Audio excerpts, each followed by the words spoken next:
entonces, decía yo un poco que eh,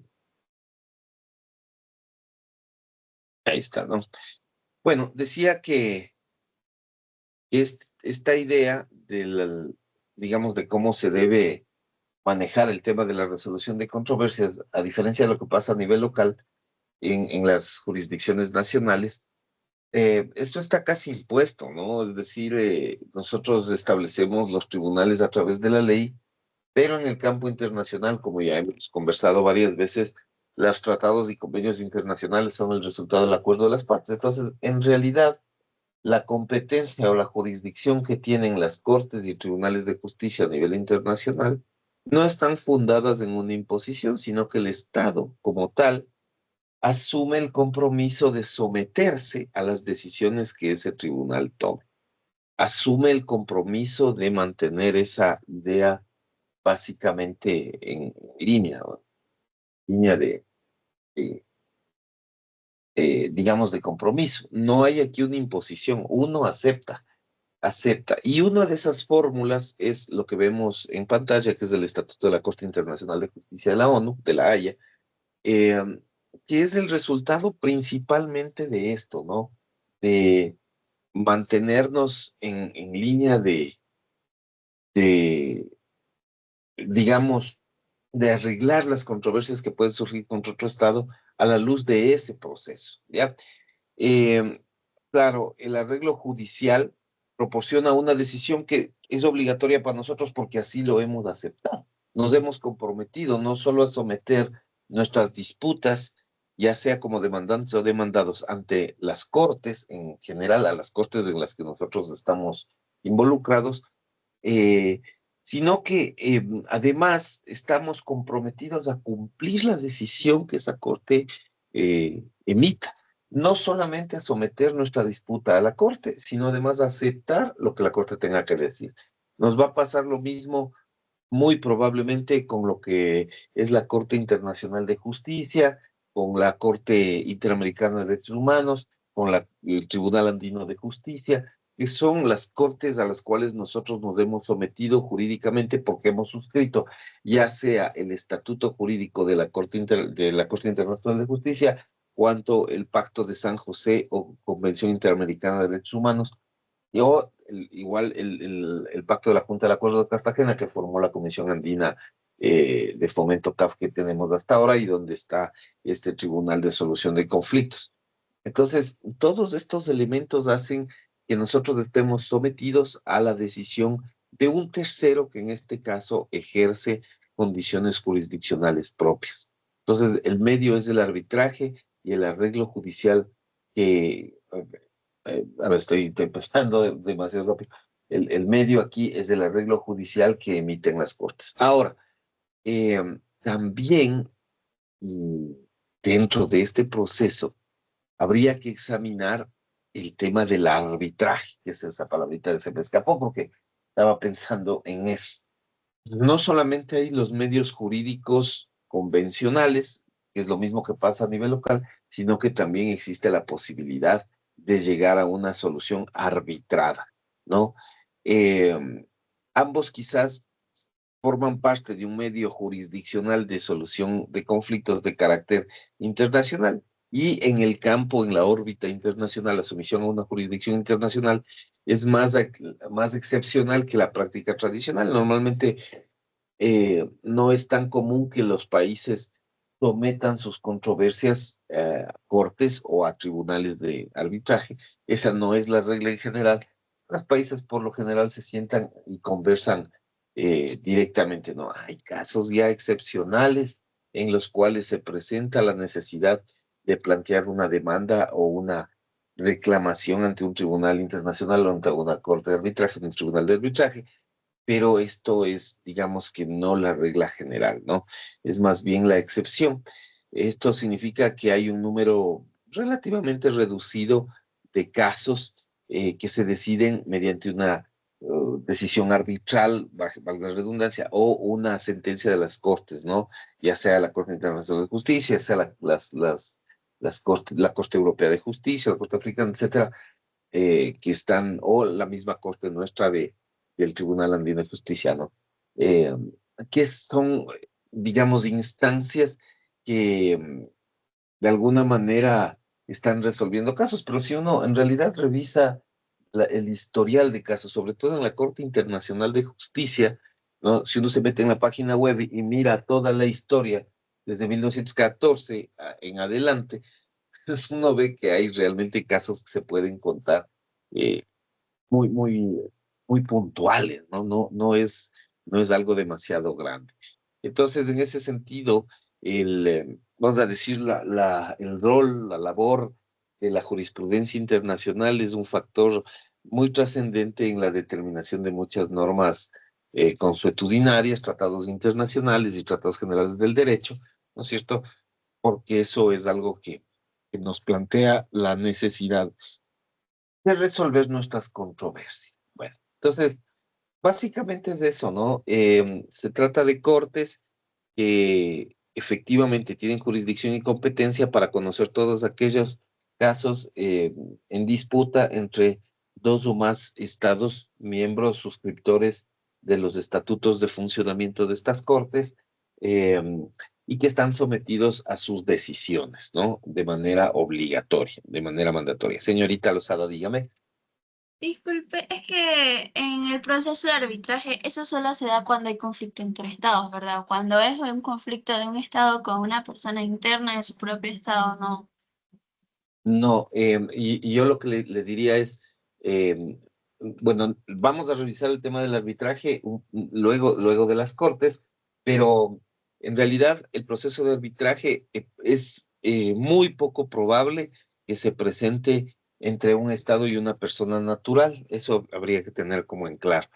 Normalmente lo que pasa es que los procesos de arbitraje o bien se plantean entre dos o más estados, o entre un Estado con una institución internacional, que nosotros ya sabemos, porque vimos la clase anterior, hay ciertos cuestionamientos, hay un sector doctrinario incluso que acepta o que mira con buenos ojos el tema de que hayan personas jurídicas individuales o individuos, pero personas jurídicas a la final, que tengan cierto tipo de rol o puedan desempeñar cierto rol en la arena internacional, o sea, que tengan cierta subjetividad, sean sujetos de derecho y obligación.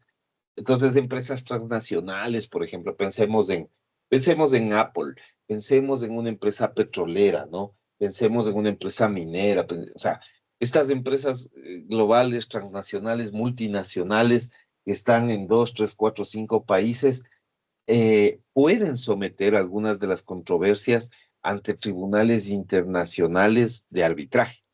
De hecho, eso es por una razón y es que en los contratos que suscriben los estados con estas empresas, supóngase usted Occidental. Occidental es una empresa estadounidense famosa dedicada a la exploración, explotación, producción, transporte de petróleo, ¿no? De crudo.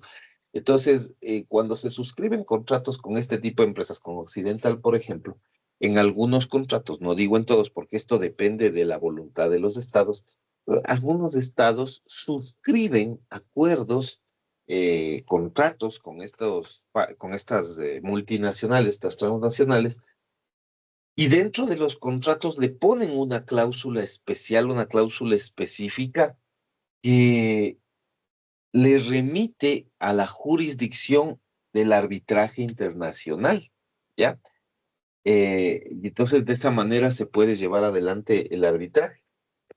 Esto es algo que pasa en la gran mayoría de países. Nosotros tenemos un artículo, nosotros en cambio, esto digamos que es algo que pasa en la mayoría de países. En el Ecuador no necesariamente es así, le voy a buscar el artículo puntual sobre el tema arbitraje internacional.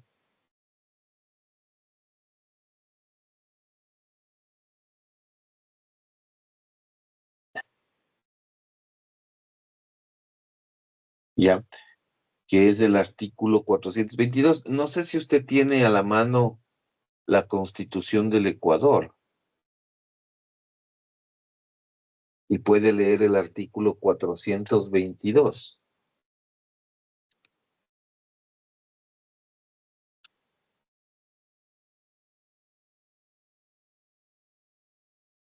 Sí, artículo 22. No, no, No sé, 422. No, 400, sí, me confundí. oh, ya. Artículo 422. No se podrá celebrar tratados o instrumentos internacionales en los que el Estado ecuatoriano ceda jurisdicción soberana a instancias de arbitraje internacional en controversias contractuales o de índole comercial entre estados y personas naturales o jurídicas privadas.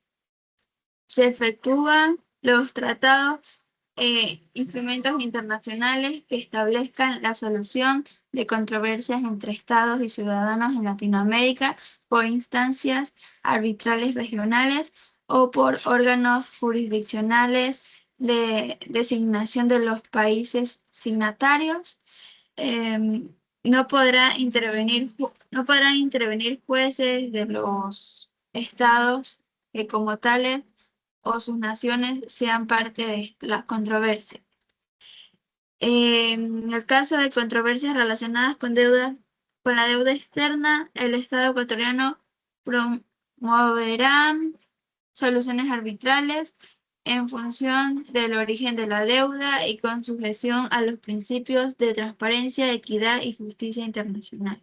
Ok, muchas gracias. Bueno, ahí tenemos el proceso, ¿no? Como usted ve, salvo el tema de lo regional, o sea, de esta parte de la negociación a nivel regional, ¿no? Que esto significa Sudamérica o Latinoamérica, básicamente. Bueno, es prohibido, ¿no? Es prohibido el tener cláusulas que le sometan al Estado a un arbitraje internacional. Después eso le decía que normalmente los países pueden sujetarse a esto, o sea, es decisión del Estado. Cada Estado decide qué hace, ¿no? Cada Estado es plenamente soberano para decidir si es que se somete a un proceso de arbitraje internacional o no. O sea, cada uno decide, pero en el caso del Ecuador hay una restricción y además que es una restricción súper puntual porque se refiere a temas de índole comercial incluso, ¿no? Entonces, claro, en el caso del Ecuador el tema es un poco más cerrado, más sellado y esto es algo que funciona de esa manera. Bueno, eso digamos que en sentido estricto, en sentido particular. Eh, pero sí vamos a ver el tema del arbitraje, sí lo vamos a ver un poco más adelante, a qué se refiere, cómo funciona y cómo deberían plantearse las acciones y en qué casos sí se puede hacer. Como vemos en los casos regionales es una posibilidad que tiene el Ecuador y aquí nosotros sí reconocemos como parte de esta vamos a decir, esta idea de debate, ¿no? Sobre la subjetividad internacional, es un súper buen ejemplo el 422 de la Constitución respecto del reconocimiento de personas naturales, incluso como sujetos de derecho internacional. Vea usted que sí, el Estado ecuatoriano reconoce la posibilidad de mantener una relación con una persona, con un individuo, vamos a decir, con una persona jurídica o una persona natural, incluso como nosotros vemos en este artículo 422, en el segundo inciso, y es algo interesante, ¿no? Los estados reconocen a veces de manera expresa esa posibilidad que otros estados no reconocen. En el caso nuestro sí, pero siempre y cuando sea una persona, vea usted, con ciertas restricciones, ciertas condiciones, que esté dentro del espacio geográfico regional. Pues si está fuera ya no, ya no admite el Estado que hayan contratos, convenios, acuerdos que impliquen la cesión de la soberanía nacional, dice, ¿no? Entonces, bueno, esa es un poco la idea, ¿no? Cómo funciona. No sé si le responde este artículo su inquietud. Sí, sí, entendí. Ok, bueno, gracias. Veamos entonces el tema del estatuto, ¿no? Chequemos un poco el tema del estatuto. Vamos a ver la primera corte. La corte por excelencia, la corte máxima en el campo del derecho internacional público es de la Corte Internacional de Justicia, ¿no? Vamos a ver nosotros, luego al final tengo un video que lo presenta la Corte mismo sobre sus actividades, sobre qué hace, solo que es un poco más visual, un poco más interesante. Le dejo un poco, lo iba a poner al principio, pero le voy a dejar un poco al final a ver si es que alguno de los compañeros decide incorporarse a la clase. Entonces, por ahí estaremos en esa línea. Ok, bueno. Estatuto de la Corte Internacional de Justicia. Vamos a darle una leída, por favor. Usted lo tiene en pantalla. Vamos viendo desde el artículo 1. Vamos a ir leyendo. Si tiene alguna pregunta, por favor, me la hace. Entonces, para la lectura y conversamos. Dele, por favor, artículo 1. Artículo 1. La Corte Internacional de Justicia, establecida por la Carta de las Naciones Unidas como órgano judicial principal de las Naciones Unidas, quedará constituida y funcionará conforme a las disposiciones del presente estatuto. Capítulo 1. Organización de la Corte. Artículo 2. La Corte será un cuerpo magistrado independiente, elegido sin tener en cuenta su nacionalidad, entre personas que gocen de alta consideración moral y que reúnan las condiciones requeridas para el ejercicio de las altas funciones judiciales en sus respectivos países o que sean jurisconsultos de reconocida competencia en materia de derecho internacional. ¿Qué son El jurisconsultos? consulto es un abogado.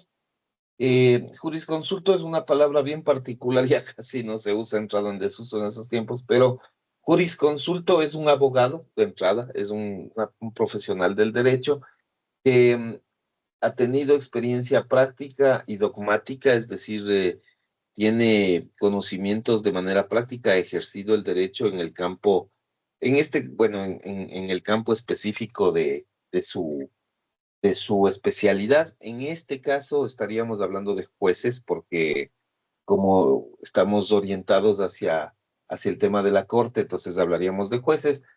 Si, por ejemplo, estuviésemos hablando de otro tipo digamos, de cargo, vamos a decir, el superintendente de compañías, el superintendente de bancos, estaríamos hablando de un jurisconsulto en el sentido de un experto en banca privada, si es para la superintendencia de bancos, por ejemplo, o para compañías, un experto societario, ¿no? O si es, vamos a decir, es un representante de una institución pública importante, por ejemplo, la Fiscalía General del Estado. Estaríamos hablando de una persona que es experta en materia de derecho penal, procedimiento penal, ese tipo de enfoques, ¿no? O también, claro, si es que es un tema digamos, administrativo, profesional del derecho, que está muy bien enfocado y tiene práctica en el campo del derecho administrativo, de lo contencioso, de este tipo de cuestiones. Por ahí de lo tributario también, que suele, o sea, de impuestos, quiero decir, ¿no? Tributario.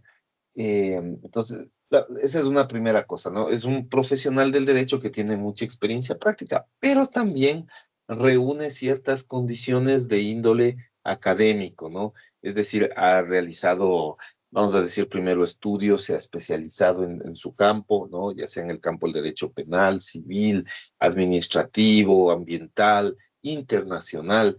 En este caso, claro, estamos hablando de gente que ha trabajado con temas de tratados internacionales, maneja derecho de los tratados, maneja quizás derecho del mar, derecho de diplomático y consular, o sea, una persona que en realidad tiene conocimientos, se ha preparado, ha seguido, digamos, un programa de maestría, un programa de doctorado en el tema y que también tiene una trayectoria académica importante. Ha publicado varios artículos en revistas, ha publicado libros, ha hecho algunas, eh, digamos, manifestaciones adecuadas de su técnica. Entonces, en realidad, cuando nosotros le decimos a una persona es un jurisconsulto, es una persona digamos que tiene al que tiene la idea el consejero, ¿no?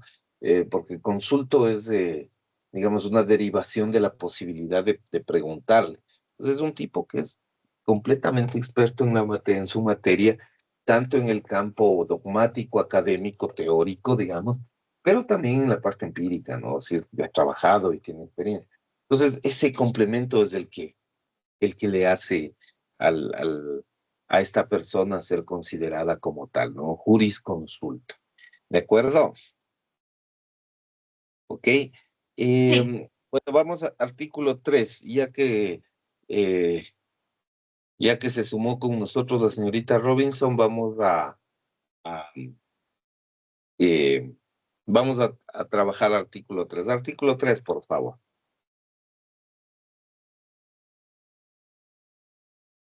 Uy, ya se desconectó, ¿no? Un segundito. Ya le vuelvo a...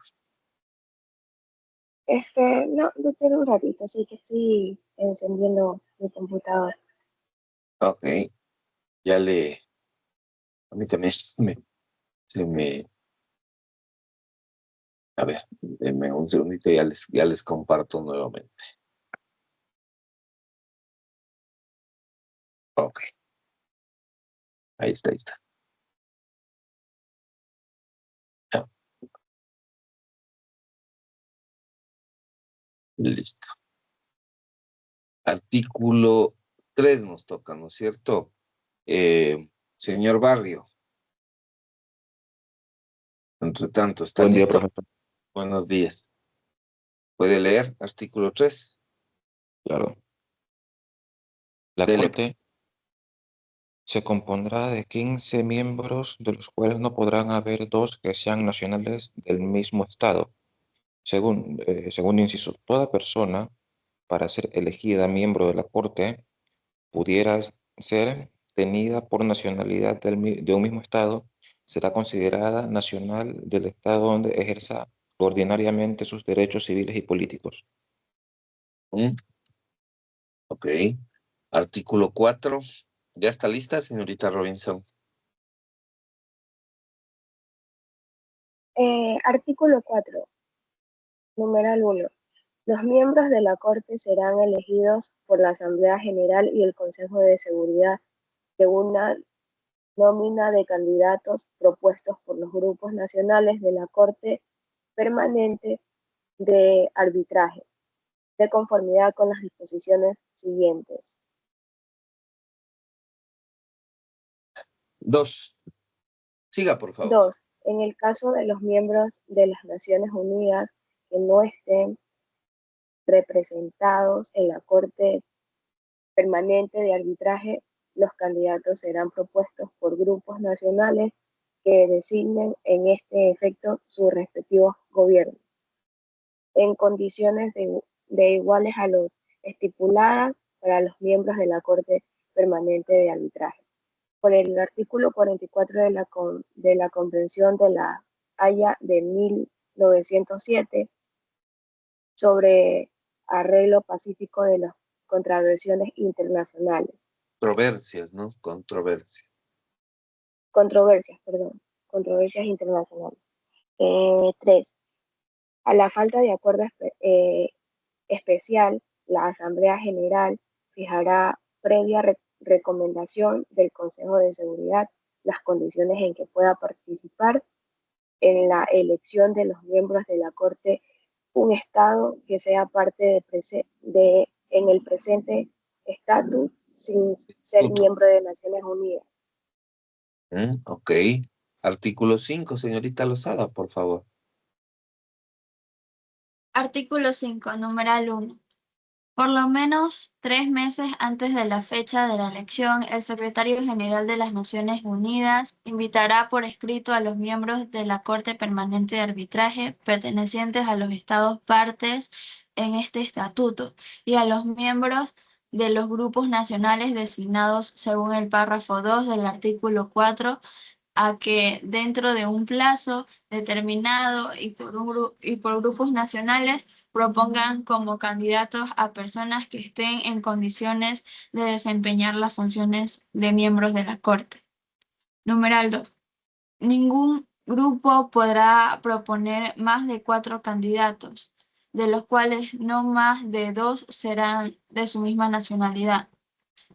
El número de candidatos propuestos por un grupo no será en ningún caso mayor que el doble del número de plazas por llenar. Ok, artículo 6, señor Barrio, por favor.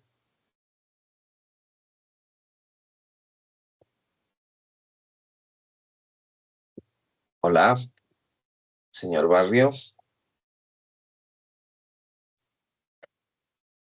Antes de proponer estos candidatos, se recomienda a cada grupo nacional que consulte con su más alto Tribunal de Justicia sus facultades y escuelas de derechos, sus academias nacionales y las selecciones nacionales de academias internacionales dedicadas al estudio del derecho.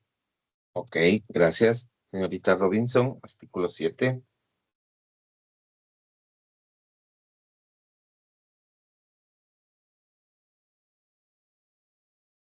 Hola. Acá. A ver, Señorita, artículo 7. ¿Se ha siga, siga. escuchado? Un Sí, ratito. sí se escucha, siga, siga.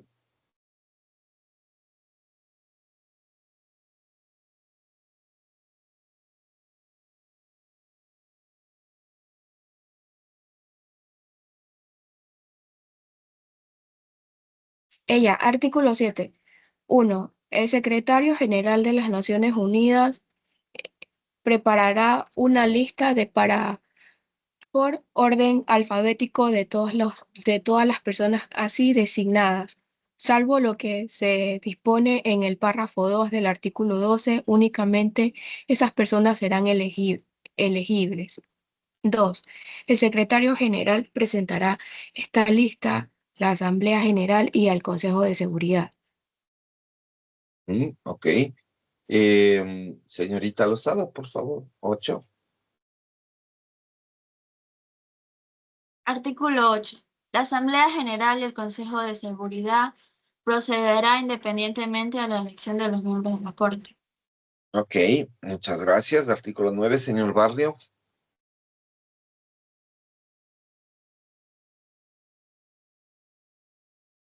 Artículo 9. En toda elección, los electores tendrán en cuenta no solo las personas que hayan de elegirse reúnan individualmente las condiciones requeridas, sino también que en el conjunto estén representadas las grandes civilizaciones y los principales sistemas jurídicos del mundo. Ok, gracias. Artículo 10, señorita Lozada, señorita Robinson, creo, ¿no? Robinson.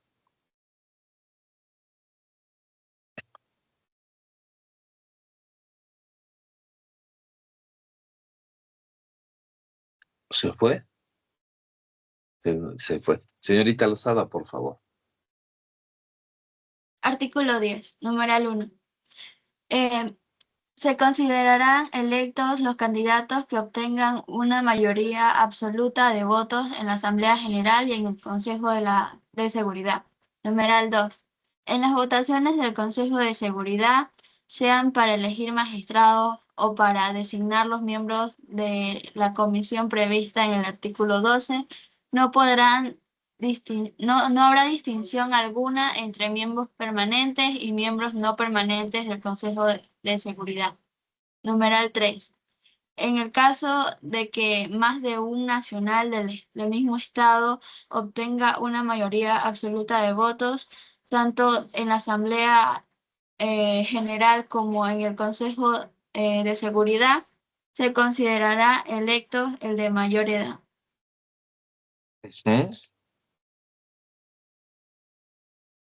Artículo 11, señor Barrio. Artículo 11. Si después de la primera sesión celebrada para las elecciones quedan todavía una o más plazas por llenar, se celebrará una segunda sesión y, si es necesario, fuere una tercera. Hasta que se elija, ¿no? Una tercera incluso. Ok, artículo 12, por favor.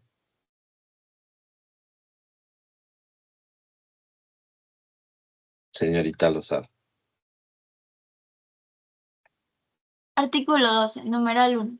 Si después de la tercera sesión para elegir quedan todavía una o más plazas por llenar, se podrá constituir en cualquier momento, a petición de la Asamblea General o del Consejo de Seguridad, una comisión conjunta compuesta de 6 miembros, 3 nombrados por la Asamblea General y 3 por el Consejo de Seguridad, con el objeto de escoger por mayoría absoluta de votos un nombre para plaza a un vacante, o a fin de someterlo a la aprobación respectiva de la Asamblea General y del Consejo de Seguridad.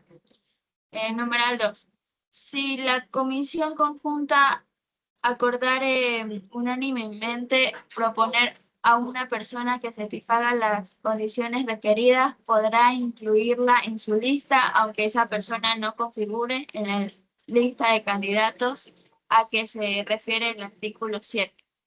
Numeral 3. Si la comisión conjunta llegare a la conclusión de que no logrará asegurar la elección, los miembros de la Corte ya electos llenarán las plazas vacantes dentro del término que fije el Consejo de Seguridad, escogiendo a candidatos que hayan recibido votos en la Asamblea General o en el Consejo de Seguridad. Numeral 4. En caso de empate en la votación, el magistrado de mayor edad decidirá su voto. Ok, gracias. Artículo 13, señor Barrio.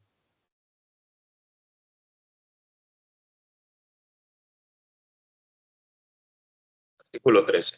Los miembros de la Corte desempeñarán sus cargos por 9 años y podrán ser reelectos. Sin embargo, el periodo de 5 de los magistrados electos en la primera elección expirará a los 3 años y el periodo de otros 5 magistrados expirará a los 6 años.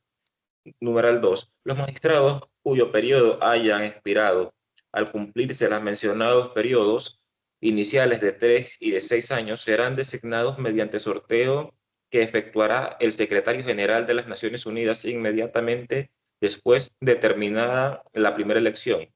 Tercero, los miembros de la Corte continuarán desempeñando las funciones de sus cargos hasta que tomen posesión sus sucesores. Después de reemplazados, continuarán conociendo los de los casos que hubieren iniciado hasta su terminación. Cuarto, si renunciare un miembro de la Corte, dirigirá la renuncia al presidente de la Corte, quien la transmitirá al secretario general de las Naciones Unidas. Esta última notificación determinará la vacante del cargo.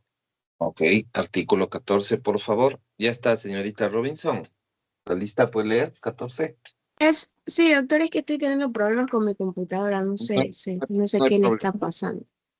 No hay problema. Ya, Pero artículo 14. Ya.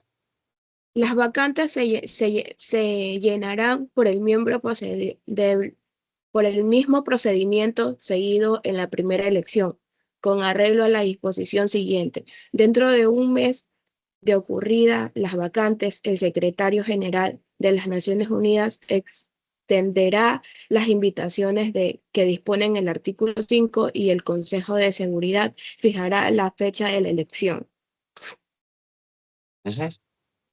Artículo 15, por favor, señorita Lozada. Artículo 15. Todo miembro de la Corte electo para reemplazar a otro que no hubiera terminado su periodo desempeñará el cargo por el resto del periodo de su predecesor. Ok, artículo 16, señor Barrio, por favor. Artículo 16.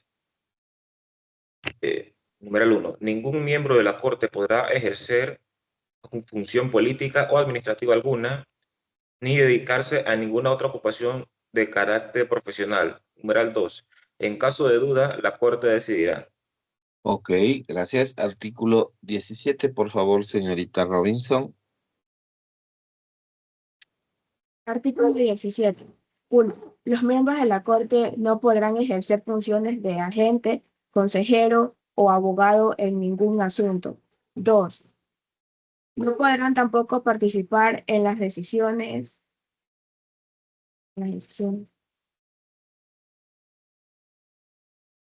No se ve más. ¿No se ve? ¿No se movió? Ah, ok. Perdón. En las decisiones de ningún asunto que hayan intervenido anteriormente como agentes, consejeros o abogados de cualquiera de las partes, o como miembros de un tribunal nacional o internacional, o de una comisión investigadora o en cualquier otra calidad. 3. En caso de duda, la Corte decidirá. Ok, muchas gracias. 18. Artículo 18, numeral 1. No se podrá, no se, a ver, no No será se separado para. del cargo ningún miembro de la Corte a menos que, a juicio unánime de los demás miembros, haya dejado de satisfacer las condiciones requeridas. Numeral 2. El secretario de la Corte comunicará oficialmente lo anterior al secretario general de las Naciones Unidas. Numeral 3. Esta comunicación determinará la vacante del cargo. Artículo 19, por favor. Artículo 19. En el ejercicio de las funciones del cargo, los miembros de la Corte gozarán de privilegios e inmunidades diplomáticas. Artículo 20, por favor. Señorita Robinson. Artículo 20. Antes de asumir las obligaciones del cargo, cada miembro de la Corte declarará solemnemente en sesión pública que ejercerá sus atribuciones con toda la imparcialidad y conciencia. Ok, artículo 21, por favor. Artículo 21. Número 1. La Corte elegirá por 3 años a su presidente y vicepresidente. Estos podrán ser reelectos. Numeral 2. La Corte nombrará su secretario y podrá disponer el nombramiento de los demás funcionarios que fueren menester. Menester. Menester. Disculpe, profesor, ¿cuánto tiempo, por cuánto tiempo pueden ser reelectos? ¿Ese Solamente tiempo una vez. indefinido? Ya. Claro, solamente una vez. O sea, le eligen por 3 años y le pueden reelegir una vez más, ¿no? Una vez más. Entonces podría estar 6 años en total. Es que recuerde que los dos primeros miembros, o sea, los del total del total de los 9 años que pueden pasar en la corte, eh, 5 se van a los 3 años y 5 se van a los 6 años. El resto se va a los 9. O sea, hay ese intercambio. Entonces, claro, se puede dar esa reelección si es que se queda a los 6 años, ¿no es cierto? Porque si es que dentro de ese proceso le toca en suerte, digamos, irse entre los primeros, pues ya no podría reelegirse. Entonces, normalmente se le mantiene sobre 6. Es difícil que, o sea, quizás sería una forma de mantenerles durante 9 años para una persona que pueda ser presidente, pero como hay esos cambios y esas variaciones y se dan por sorteo, entonces casi siempre a los 6 años digamos que es un periodo adecuado como para que se mantengan dentro de ese proceso, ¿no? Esa es la idea general. Por ahí va la cosa, ¿ya? Ok, artículo 22, por favor. Artículo 22, numeral 1. La sede de la Corte será La Haya. La hay. La Corte podrá, sin embargo, reunirse y funcionar en cualquier otro lugar cuando le considere conveniente. Numeral 2. El presidente y el secretario residirán en la sede de la Corte. Es correcto eso. Artículo 23, por favor. Señorita Robinson. Artículo 23. 1. La Corte funcionará permanentemente, excepto durante las vacaciones judiciales, cuyas fechas y duración fijará la misma Corte. 2.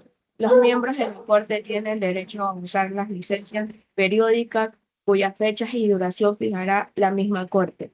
Teniendo en cuenta distancia de la haya al domicilio de cada magistrado. 3. Los miembros de la Corte tienen la obligación de estar en todo momento a disposición de la misma, salvo que estén en uso de licencia o impedidos de asistir por enfermedad o por razones graves debidamente explicadas al presidente. Artículo 24, por favor. Artículo 24. 1. Si por alguna razón especial uno de los miembros de la Corte considere que no debe participar en la elección de determinado asunto, lo hará saber así al presidente. 2. Si el presidente considerare que uno de los miembros de la Corte no debe conocer de Determinado. de determinado asunto por alguna razón especial, así lo hará saber. 3. Si uno de estos casos, el miembro de la Corte y el presidente estuvieran en desacuerdo, la cuestión será resuelta por la Corte. Gracias. Artículo 25, por favor. Artículo 25. 1. Salvo lo que expresamente disponga en contrario a este estatuto, la Corte ejercerá sus funciones en sesión plenaria. 2. El reglamento de la Corte podrá disponer que, según las circunstancias y por turno, se permita a uno o más magistrados no asistir a las sesiones, a condición de que no se reduzca a menos de 11 el número de magistrados disponibles para constituir la Corte. 3. Bastará un quórum de 9 magistrados para constituir la Corte. Gracias. Artículo 26, por favor. Artículo 26. 1. Cada vez que sea necesario, la Corte podrá constituir una o más salas compuestas de 3 o más magistrados, según lo disponga la propia Corte, para conocer de determinadas categorías de negocios, como los litigios de trabajo y las relativas al tránsito y las comisiones. Comunicación. Comunicaciones, perdón. 2. Dele. La Corte podrá constituir en cualquier tiempo una sala para conocer un negocio determinado. La Corte fijará con la aprobación de las partes el número de magistrados de que se compondrá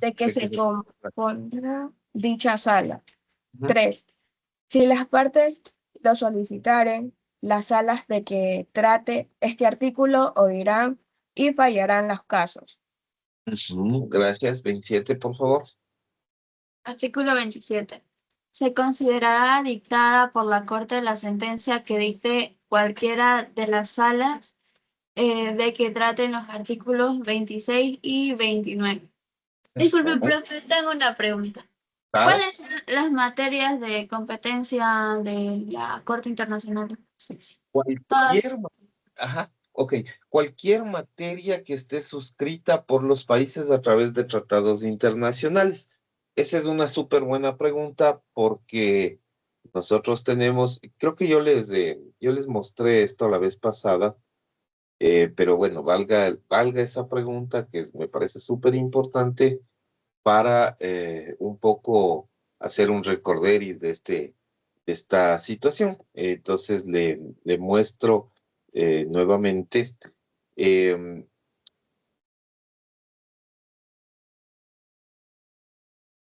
Si ustedes ponen United Nations Treaty Series en el buscador, que esto les mostré hace algunas clases atrás, ustedes se encuentran con esta paginita de las Naciones Unidas, donde están los principales tratados y convenios internacionales.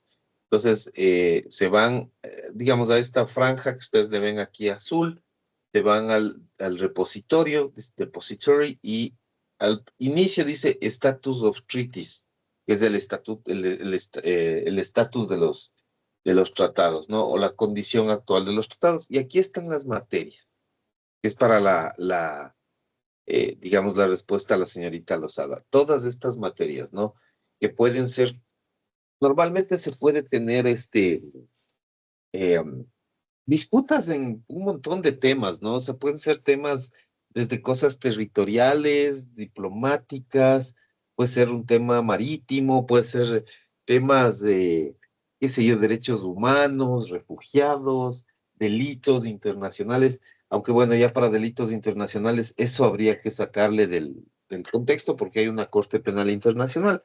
Pues delitos no, pero todo lo demás que pueden ser, como digo, negocios, temas de propiedad intelectual, impuestos, de todo. Entonces, aquí, por ejemplo, este es importantísimo, ¿no? La solución pacífica de controversias internacionales. Fíjense ustedes, aquí está el, digamos, el acuerdo general de la solución pacífica de controversias revisado, que fue suscrito en 1949 en Nueva York, que es como uno de los documentos guías, de los documentos bases de todo el proceso.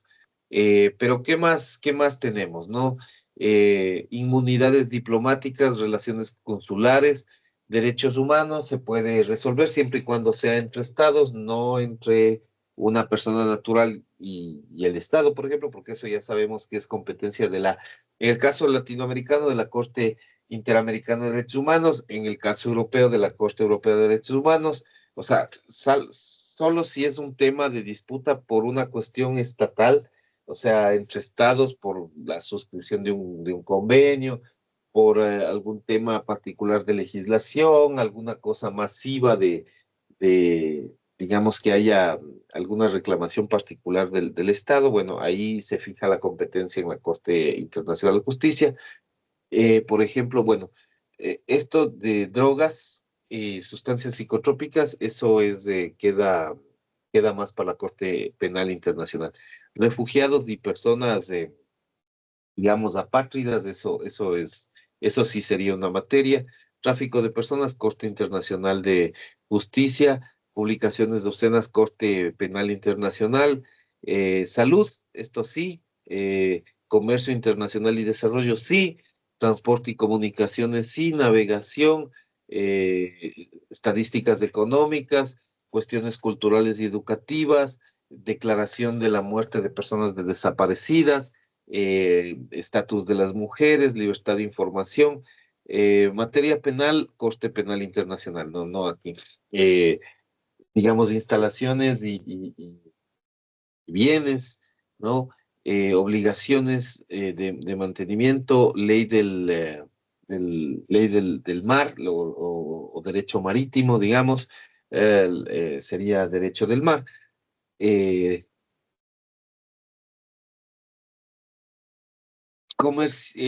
Arbitraje comercial y mediación. Bueno, aquí hay tribunales específicos para esto, pero la Corte también puede resolver esas materias.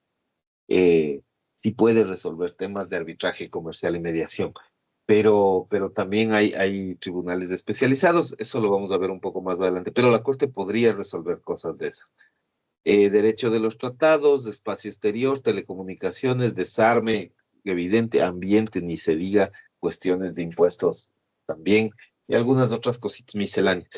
Entonces, ¿qué materias? Pues vea, ni una cantidad de cuestiones. El único requisito es que, digamos, haya una suscripción del tratado, del convenio, y con eso la Corte asume ese rol del juez y entonces se puede llevar adelante la controversia. ¿De acuerdo? Eh, y en caso de Asia, para los derechos humanos de entre países y ciudadanos, ¿qué Eh, procede? Asia y África son dos planetas diferentes casi. Eh, a ver, Asia ni África tienen cortes especializadas de derechos humanos. O sea, eso evidentemente es un riesgo. Eh, pero claro, no es el único caso. O sea, habría que ser, digamos, si somos 100% justos, también habría que decir que Estados Unidos no tiene una Corte de Derechos Humanos. La tiene a nivel interno, pero Estados Unidos no es Estado suscriptor del Pacto San José, por ejemplo.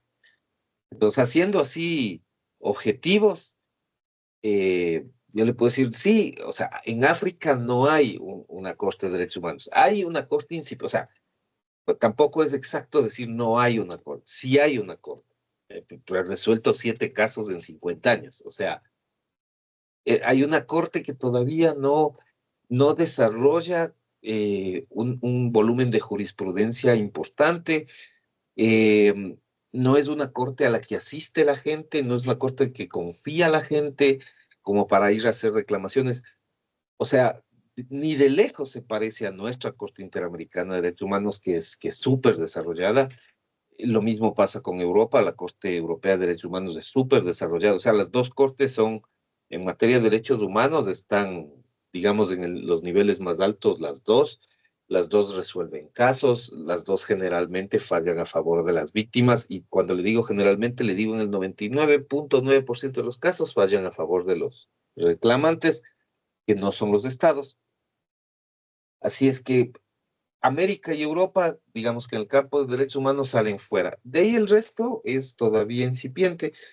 En Asia no hay una corte de derechos humanos. Hay unos intentos, ha habido algunos intentos, un par de intentos de constituir un tema de digamos, de establecer una corte. Pero todavía ellos, lo que pasa es que Asia tiene otra, su idiosincrasia es absolutamente diferente. Es difícil entender un poco la idiosincrasia de la cultura asiática. Son personas que tienen una manera de pensar mucho más hacia lo suyo, ¿no? Entonces, me parece que o sea, son culturas milenarias. Los japoneses, por ejemplo, o los coreanos, o los chinos mismo, eh, tienen una visión muy como, vamos a decir, muy como imperial, ¿no? O sea, creen mucho en su propia cultura, en el arreglo de sus propias cosas, y me parece que es bien difícil que ellos como que en algún momento, por lo menos ahora, quizás a futuro sí pase, pero por lo menos ahora me parece como difícil que ellos como que entreguen su jurisdicción a otros, o sea, como a un tercero, y no lo resuelvan casa adentro. Tratan de resolverlo, veo yo, muy casa adentro, muy en lo local. O sea, los chinos tienen sus propios tribunales, los japoneses igual, los coreanos igual. Entonces, esas culturas orientales son un poco diferentes a las nuestras. Nosotros somos más abiertos en eso, nosotros entregamos vamos a decir que la facultad de resolución a un ente, un tercer ente fuera de los países, y todos nosotros hacemos eso. A ellos les cuesta eso. Y si usted les suma, por ejemplo, en Asia, si usted a ellos les suma la idea de que están metidos, además de los mongoles y los chinos, o sea, además de toda esa cultura, esa riqueza cultural que es súper diversa y que en algún momento no quiere juntarse, y usted le suma ahí los musulmanes, los turcos, los rusos, o sea, bueno, no rusos, ¿no? Pero digamos, esa cultura oriental, sí, digamos los rusos mismos. O sea, usted mezcla todo eso y entonces ahí usted dice, uy, o sea, es parte en Rusia usted tiene una tradición, en algunos casos, católico, judeocatólico, judeocristiana, tiene ortodoxos, eh, y los otros son maoístas, y entonces es súper diferente, como llegar a un acuerdo con tanta diversidad. A ellos sí les ha resultado difícil. Como digo, han habido intentos, pero no cuajan porque en realidad culturalmente a ratos son agua y aceite, ¿no? La cultura oriental con la cultura más occidentalizada es más difícil de juntarles, ¿no? Y como están ahí pegaditos, eh, como que no termina son espacios grandes además, ¿no? China podría ser solito un continente, Rusia podría ser solito otro continente. Entonces son visiones muy grandes y muy dispersas. Me parece que por ahí es problemático. Pero bueno, nadie sabe, ¿no? En el futuro capaz se ponen de acuerdo y hacen alguna cosa interesante. Sí ha habido, como digo, intentos, pero no ha cuajado. Lo otro que también es importante decirlo, que también pasa, es el África, continente africano tiene una historia de conquista. Por ahí han pasado los ingleses, por ahí han pasado los franceses, por ahí han pasado los portugueses también, los españoles. Eh, También les han dejado una herencia muy dispersa, pero en el caso de ellos como que tienen problemas acuciantes todavía más incipientes. Hay muchos países que están en guerra, o sea, en guerra entre ellos o en guerras internas. Hay guerras civiles en algunos países, situaciones en el Congo, por ejemplo, en Sudán, son lugares en donde hay todavía procesos de incipiente, digamos, de autodefinición, ¿no? O sea, todavía están como que tratando de ver qué mismos son, están peleando entre ellos. Todavía es complicada, la situación de África es complicada. Además, está cruzada por el tema de la pobreza, las condiciones de vida difíciles. Bajo todos estos parámetros, digamos, ir pensando en una cuestión de organización internacional de tribunales cuando dentro de sus propios países todavía no desarrollan bien, eh, me parece que es un desafío más grande. Como le digo, ellas sí tienen corte de derechos humanos, la Corte Africana de Derechos Humanos, pero, pero es incipiente y entonces todavía los países están tratando de organizarse internamente.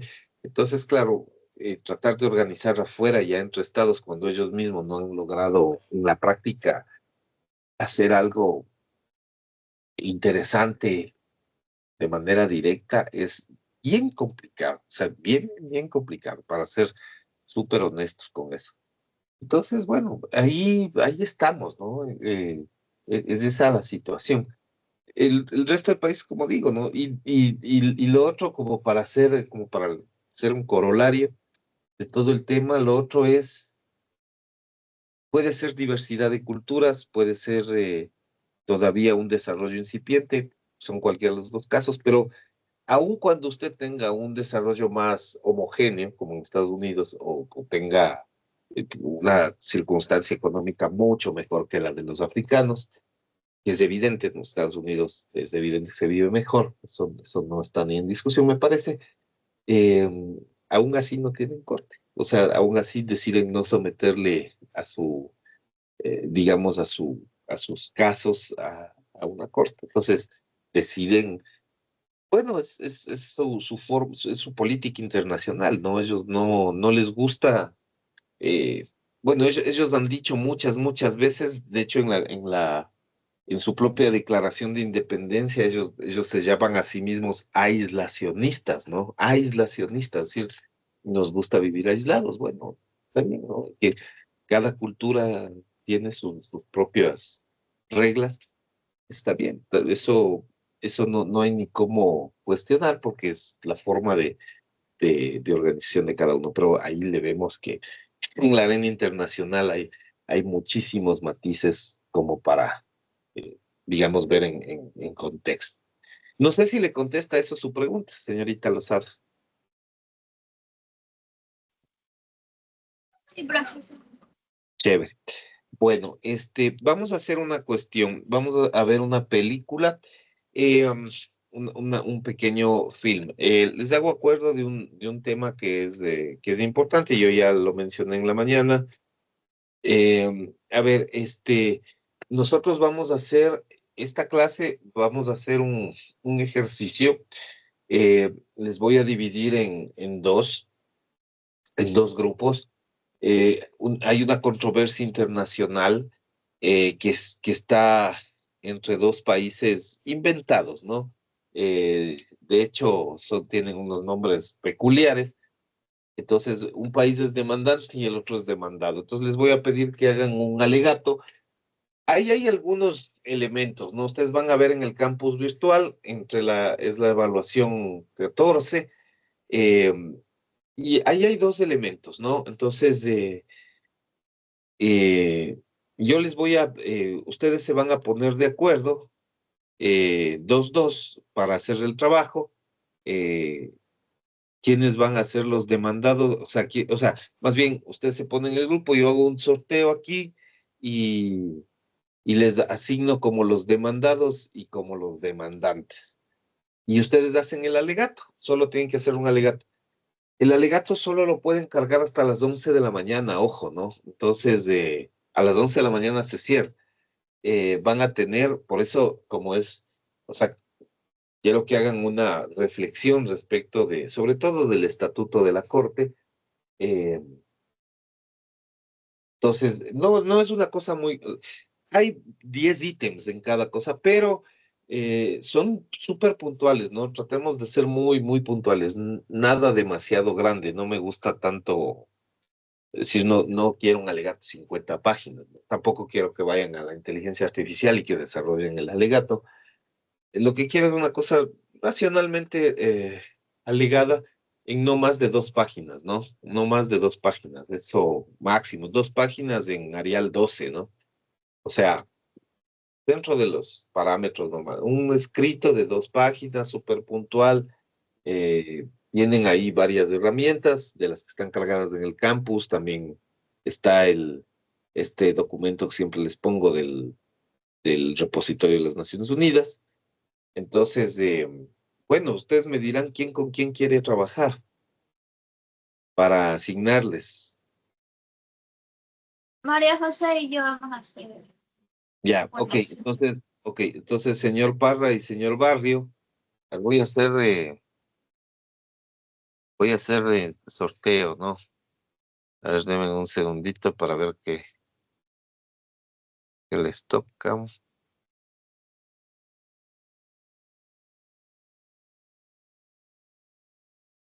Un segundito, un segundito. Ok, listo. Grupo 1. Entonces va a ser grupo 1, señor Barrio, señor Parra, hacen de grupo 1. Señorita Lozada, señorita Robinson, hacen de grupo 2. ¿Qué les corresponde? Grupo 1, caso del señor Barrio, ustedes van a trabajar con parte 1, alegato del Estado demandante República de Borealia. Ese nombre lo saqué yo de la inteligencia artificial porque soy malo para la parte creativa. Y el otro sí no le saqué sino que le cambié, solamente le puse Australis. Es grupo 2, señorita Robinson, señorita Lozada, van a trabajar con el alegato del Estado demandado, República de Australia.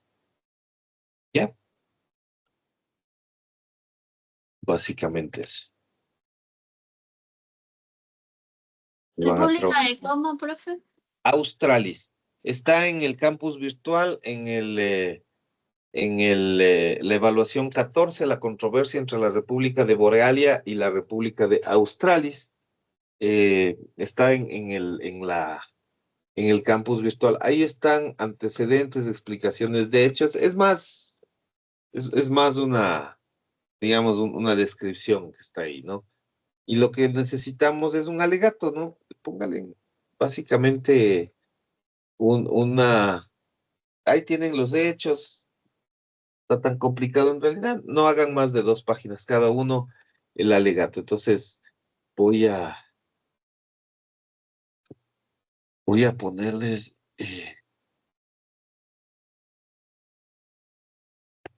a ver, un segundito. Voy a dejar anotado aquí. Ya, listo.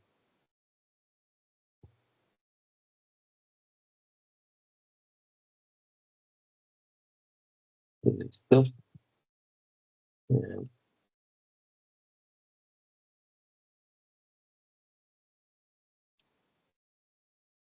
listo. Reales.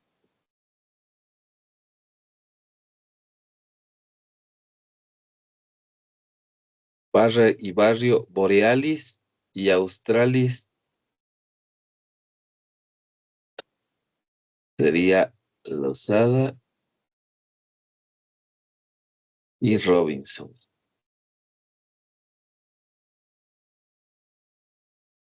Ok, estamos listos. ¿Ya? Entonces les voy a pasar un videito que en realidad resume mucho de lo que hemos visto, pero de una manera poco más, un poco más visual, ¿no? De una forma un poco más atractiva, digamos, como para que eh, tengamos esa visión. Entonces, a ver, ya les comparto.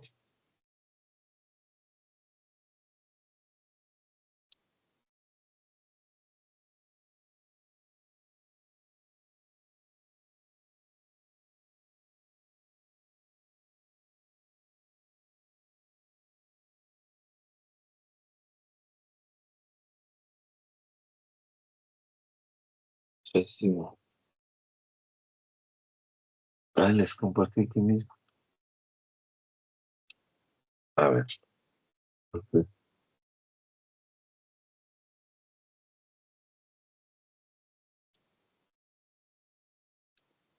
me voy a pasar acá.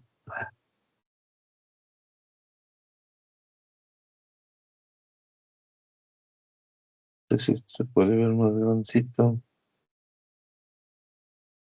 Sí.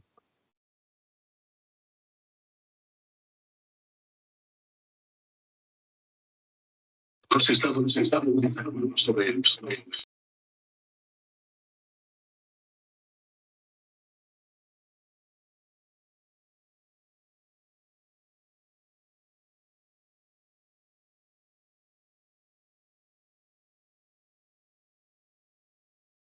Doctor, disculpe, no se escucha. ¿O soy yo? Ya. No Sí, se sí, escucha. debe ser. Ya le voy a ver.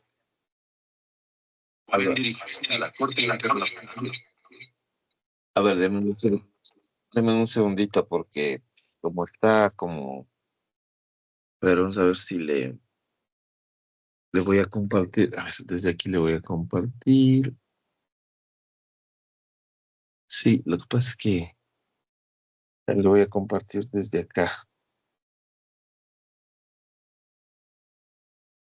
A ver, dejemos de compartir aquí. Ya. A ver,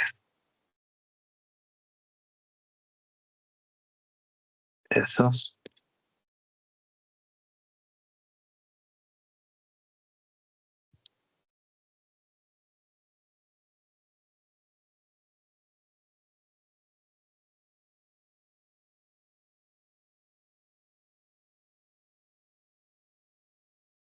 A ver, ¿dónde está compartido?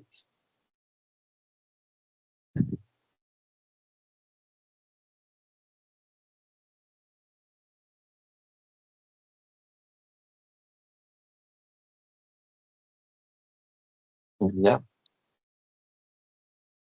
ok. Ahí, ahí.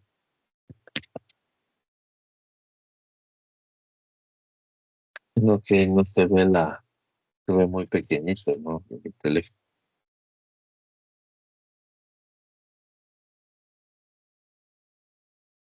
Ahí.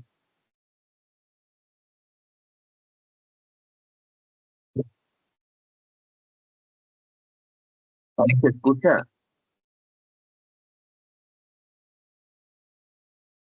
No, doctor, no se escucha. Se escucha. A Es ver, que creo que para cuando salen compartir videos sale una opción que dice compartir con audio.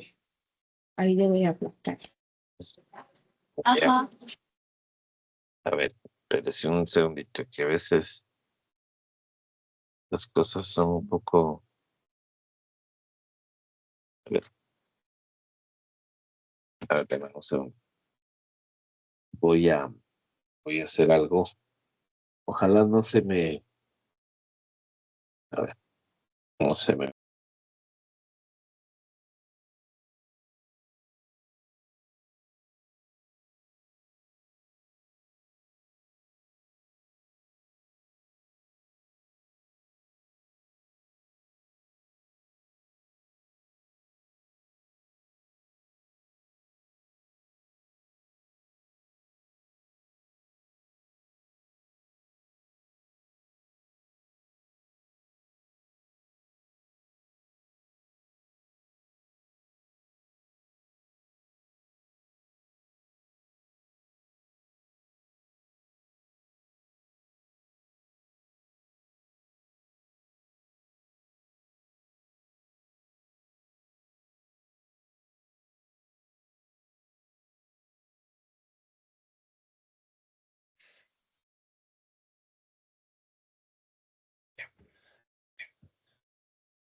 Ya.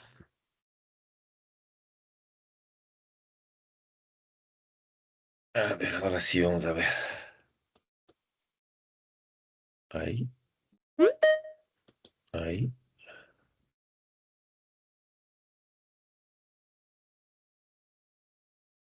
Este.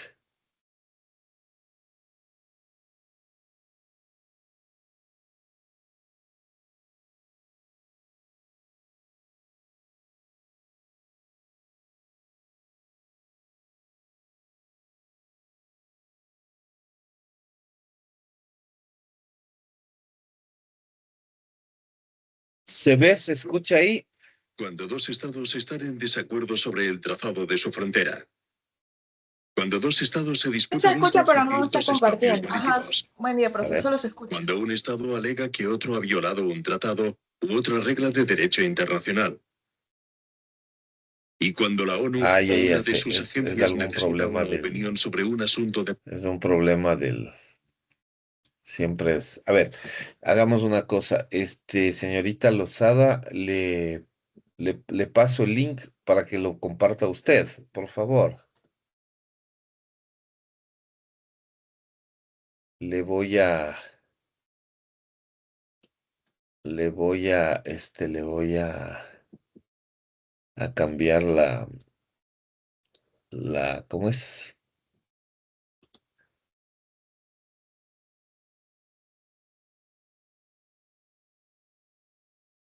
Ya. Ya le cambié el rol y le paso, le pongo aquí en el chat el link para que, a ver si lo puede compartir usted, porque ahí está. Ya, porque si no, no coge esto. Señorita de la Cruz, dígame. Buen día, profe. No, solo para decirle que me conecté tarde. Una disculpa por eso, profe. Ya, no hay problema. Ok.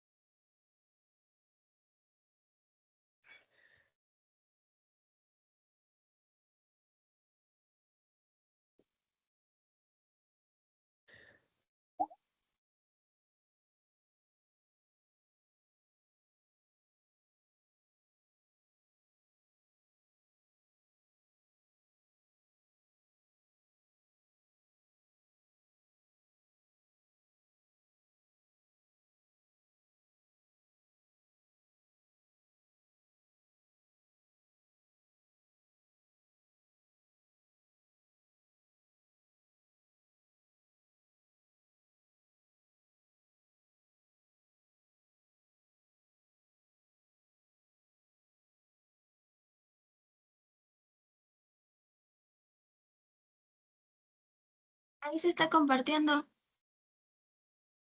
Sí, Se escucha.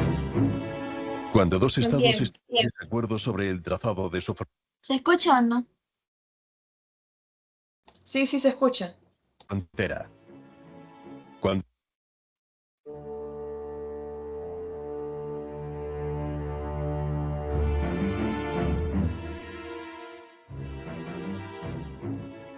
Cuando dos estados están en desacuerdo sobre el trazado de su frontera. Cuando dos estados se disputan islas o ciertos espacios marítimos. Cuando un estado alega que otro ha violado un tratado u otra regla de derecho internacional. Y cuando la ONU o una de sus agencias necesita una opinión sobre un asunto de naturaleza jurídica, pueden dirigirse a la Corte Internacional de Justicia.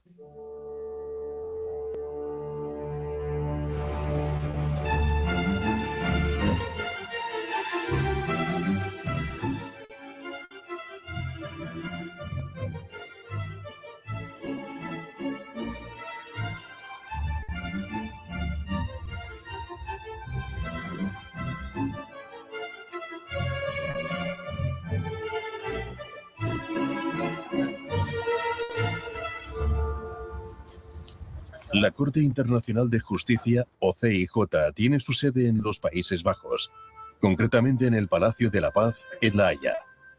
Igual que la Asamblea General y el Consejo de Seguridad, la Corte es uno de los llamados órganos principales de la Organización de las Naciones Unidas. Es el único órgano que no tiene su sede en Nueva York. La CIJ es el órgano judicial principal de la ONU y del mundo.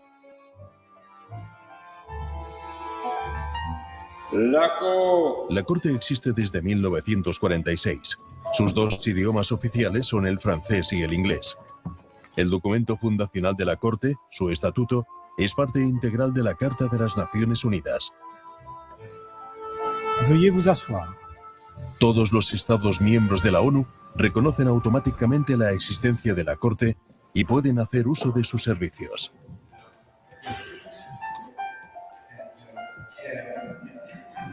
La CIJ es sucesora de otro tribunal creado en 1922 por la Sociedad de Naciones, la Corte Permanente de Justicia Internacional. Entre 1922 y 1940, la Corte Permanente trató unos 60 casos. Se disolvió al terminar la Segunda Guerra Mundial. La Corte Internacional de Justicia sucedió a la Corte Permanente el 18 de abril de 1946, heredando no solo su estatuto, sino también su jurisprudencia y sus tradiciones. En tout honneur et dévouement, en pleine et parfaite impartialité et en toute conscience. Como su predecesora, la Corte Internacional de Justicia desempeña una doble misión. La primera es el arreglo de controversias entre Estados. Hablamos entonces de asuntos contenciosos.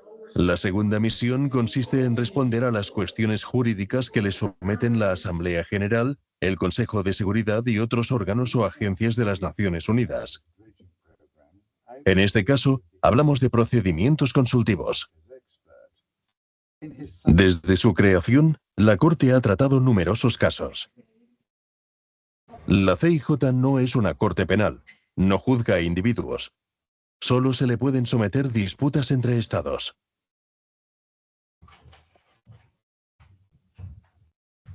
La Corte cuenta con 15 magistrados. Son elegidos por un periodo de 9 años por la Asamblea General y el Consejo de Seguridad de la ONU. Cada 3 años se procede a la renovación de 5 plazas. Los magistrados pueden ser reelegidos.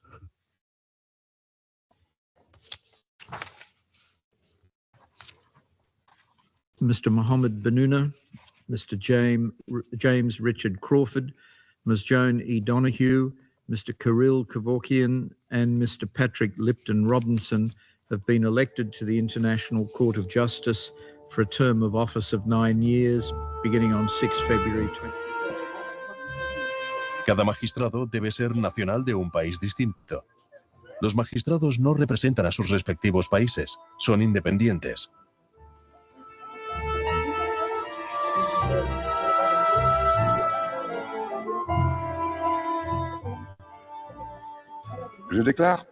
Declaro solemnemente que cumpliré mis deberes y ejerceré mis atribuciones de juez, honrada y fielmente, con absoluta imparcialidad y con toda conciencia.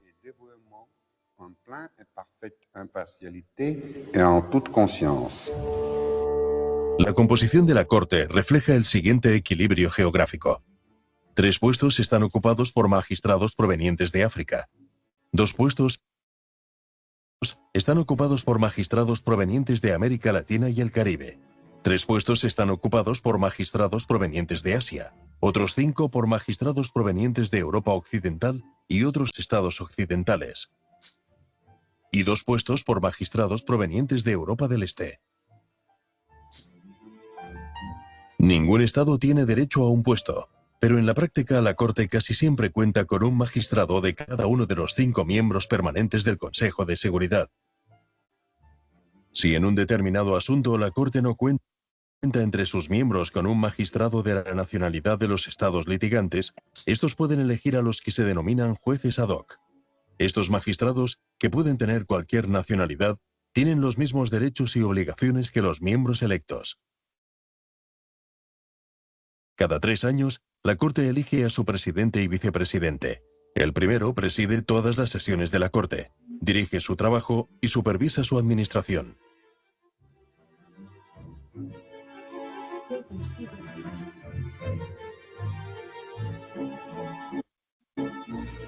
Cada año el presidente presenta un informe sobre las actividades de la CIJ ante la Asamblea General en Nueva York. De l'intérêt que votre Assemblée manifeste pour la Cour et du soutien qu'elle lui apporte. La Corte es administrativamente independiente. Es el único órgano principal de las Naciones Unidas que no es asistido por la Secretaría de la ONU. Los magistrados son asistidos por un secretario que es elegido por la Corte por un periodo renovable de 7 años. El secretario es el jefe de la Secretaría de la Corte, compuesta de funcionarios de todas las nacionalidades. El secretario desempeña funciones en materia judicial, diplomática y administrativa.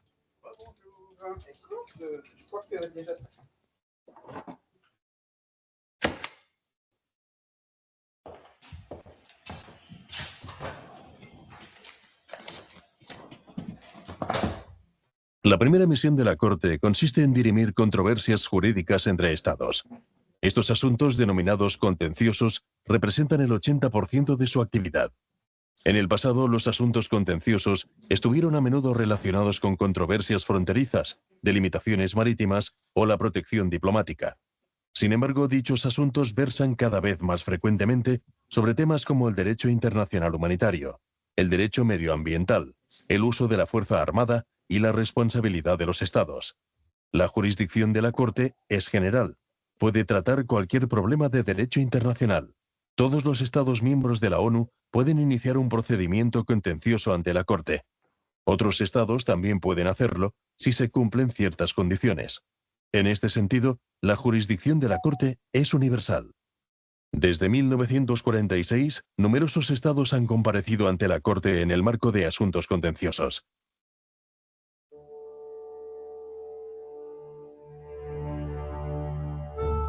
Los Estados son soberanos, tienen libertad para elegir cómo quieren resolver sus disputas. La Corte solo puede tratar un asunto si los Estados involucrados consienten libremente en presentarlo ante la misma. En la mayoría de casos, los Estados acuden a la Corte en aplicación de un tratado internacional. Una vez que la Corte acepta un caso, se inicia un procedimiento que tiene dos fases. Primero, los Estados presentan sus argumentos, pruebas y conclusiones por escrito. Después, sus representantes y abogados acuden a litigar ante los magistrados durante las llamadas audiencias. Costa Rica requests the court to dismiss all Nicaragua's claims in this proceeding. Nicaragua requests from the court to A, dismiss and reject the requests and submissions of the Republic of Costa Rica. La Corte se retira entonces para iniciar sus deliberaciones. Las deliberaciones son confidenciales. Todas las decisiones de la Corte se toman por mayoría de magistrados presentes. Las deliberaciones duran de media entre 4 y 6 meses. Todas las sentencias de la Corte se redactan en las dos lenguas oficiales y se reproducen en varios ejemplares sellados. Se envía un ejemplar a cada uno de los estados implicados. Las sentencias son leídas en sesión pública. Se terminan con una parte dispositiva, una conclusión en la que la Corte enuncia su decisión con respecto a cada uno de los puntos en litigio. For these reasons, the court, 1, by 14 votes to 2, rejects the preliminary objection raised by the... Par ces motifs, la Cour 1. Par 14 voix contre 2, rejette l'exception préliminaire soulevée par la République. Tous les arrêts de la Cour sont définitifs. Todos los fallos de la Corte son definitivos y sin posibilidad de apelación. Conviene subrayar que al presentarse libremente ante la Corte, los estados litigantes se comprometen igualmente a respetar sus decisiones, que son vinculantes para las partes. Se ha dado cumplimiento prácticamente a la totalidad de las sentencias de la Corte. Si un Estado se niega a respetar una decisión de la Corte, el Estado opuesto puede recurrir al Consejo de Seguridad, que en virtud del artículo 94 de la Carta de las Naciones Unidas puede hacer una recomendación o tomar las medidas necesarias para ejecutar la sentencia. Dada la gran autoridad legal, moral y diplomática de las decisiones de la Corte, es muy inusual que esto ocurra. Moral et diplomatique des décisions de la Cour, il est néanmoins extrêmement rare qu'il faille en arriver là. La segunda misión de la Corte consiste en responder a cuestiones jurídicas planteadas por determinados órganos e instituciones de la ONU. Este procedimiento culmina en las llamadas opiniones consultivas o dictámenes. Desde 1946, la Corte ha emitido numerosos dictámenes. La mayoría de estos fueron solicitados por la Asamblea General y versaron sobre temas que, en ocasiones, recibieron gran atención por parte de los medios de comunicación. El dictamen emitido por la Corte en 2004 sobre las consecuencias jurídicas de la construcción de un muro en territorio palestino ocupado fue uno de los más mediáticos de su historia. Se invitó a estados de todo el mundo a participar en este procedimiento, que duró algo menos de 7 meses. The General Assembly and the Security Council should consider what further action is required to bring to an end. Contrairement aux arrêts, A diferencia de las sentencias, los dictámenes de la Corte carecen de carácter vinculante. Corresponde a los órganos e instituciones especializadas de la ONU que los han solicitado darles el curso que crean adecuado. En cualquier caso, la autoridad jurídica y moral de la Corte confiere a sus opiniones un gran peso. Además, el hecho de que los estados y las organizaciones internacionales las tomen en consideración en su práctica jurídica contribuye al desarrollo del derecho internacional. contribue au développement du droit international.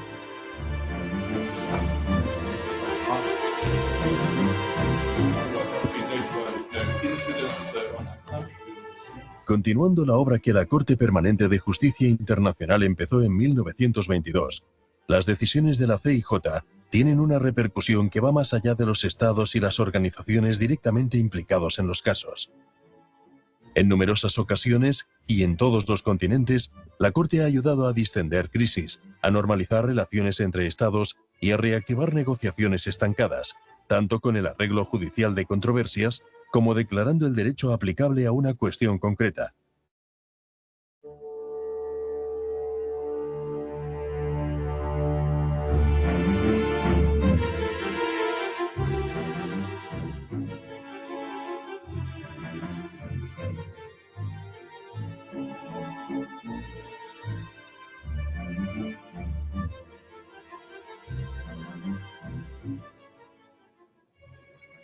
Como órgano judicial principal de las Naciones Unidas, la Corte es una pieza importante en el mecanismo internacional de promoción y mantenimiento de la paz. En este sentido, la Corte recibe regularmente la visita de jefes de Estado y altas personalidades.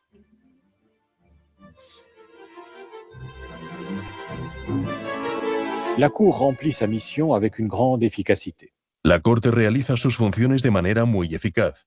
Puede dictar un auto urgente en cuestión de días o semanas, emitir un dictamen en pocos meses y decidir en menos de 5 años la gran mayoría de los complejos casos contenciosos que le son referidos. El presupuesto de la Corte representa menos del 1% del presupuesto regular de las Naciones Unidas. La Corte es una institución judicial única en el mundo. A través de sus sentencias, opiniones y autos, la Corte ayuda a las Naciones Unidas a alcanzar sus propósitos fundamentales, que son el mantenimiento y la consolidación de la paz y la seguridad internacionales. Por sí sola, la Corte no puede evitar que los estados recurran a la fuerza, pero como institución reconocida por todos los estados miembros de las Naciones Unidas, constituye, ahora más que nunca, un inestimable instrumento de promoción de la paz a su servicio. Un précieux outil de paix à leur service.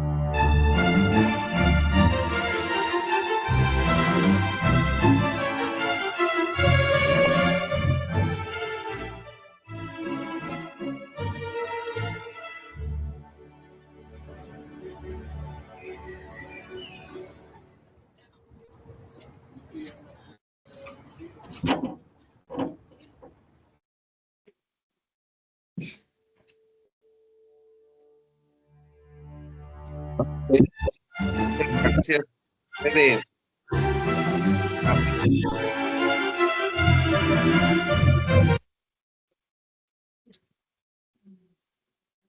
Ok, vamos dejándole de compartir. Listo. Bueno, preguntas, por favor.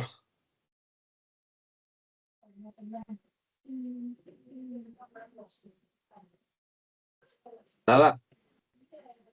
Ok, bueno, listo. Sería que la señorita de la Cruz y la señorita Loor se junten con uno de los grupos. No sé con quién se va a juntar, señorita de la Cruz. Con la señorita Lozada, con el señor Barrio. Con la señorita Lozada. Ok. Los de la Cruz va a trabajar con el tema Australis y la señorita Loor va a trabajar con el tema Borealis en el grupo del señor Parra y del señor Bar. Bueno, las instrucciones están en el campus virtual. Van a tener hasta las 11 de la mañana para realizar el trabajo y cargarlo. No más de 2 páginas, por favor. Es un trabajo grupal. Lo tienen que cargar todos, por favor. No lo cargue solo uno. Cárguenlo todos y cárguenlo, por favor, antes de las 11 de la mañana. Ok, listo. En ese aspecto. Entonces voy a parar la grabación. Bueno, cualquier cosa me avisan. Una cosa que es importante, que era